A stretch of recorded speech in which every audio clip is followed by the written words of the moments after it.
Cirque mechanics performed at the McKnight Center for the Performing Arts on Friday and Saturday, bringing a unique blend of storytelling, acrobatics, and humor. Wes Hatfield performs in the show, but also serves as crew chief, head rigger, and team captain for the acrobats. He gave us an overview of what the show is all about. Oh man, well we are a theatrical circus company, and the shows that we produce do tell a story. So you not only get to see circus tricks, acts, and feats of strength and balance, but you also get to follow a storyline. And ours takes place probably 1920s and 30s era, but we're paying tribute to old-timey circus, the traditional ring circus, which last year was its 250th anniversary of the traditional ring circus. And the reason for our title, 42 feet, is because that is the diameter of a traditional ring circus, and that is actually the diameter of a circle that is determined that a horse can run in full gallop and a performer do tricks on the back of it as running in a circle. 42 Feet, a menagerie of mechanical marvels, tells the story of a young man who runs away to join the circus. In some ways, this mirrors the performers themselves.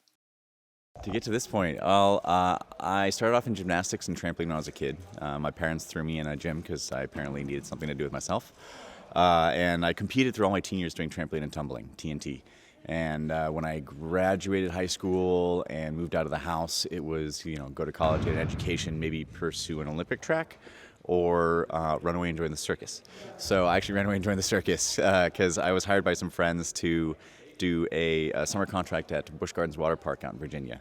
And I had a blast doing it. I was using my talent, and I realized I could make money doing it. So I kind of followed that path instead, and just kept walking through the open doors that were presented to me, and kept up my skills and training all the time. And I just kept meeting more people, and eventually ran into Cirque Mechanics and Chris, and he hired me on as an acrobat. And through his company, I learned the production side of things. I learned how to be a rigger and on the production team, and then be a leader in the company as well.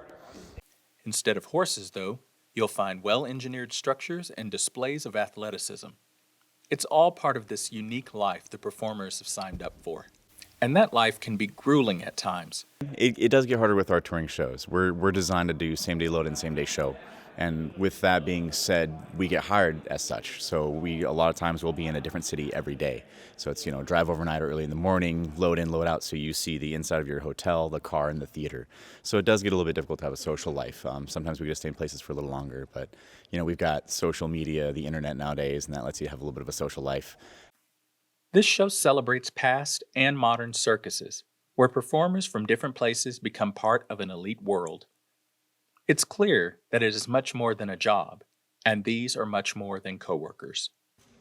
It's also a really small community. It's you think it's like, oh, the world's so big. Well, in our circus community, there's only 2 degrees of separation. In the real world, they say there's 6 degrees of separation between the people you know.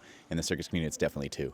So it's really a really tight-knit family, and I didn't realize that back then when I joined it, that getting into it, it would be my world, and everybody I met would become a part of my family one day.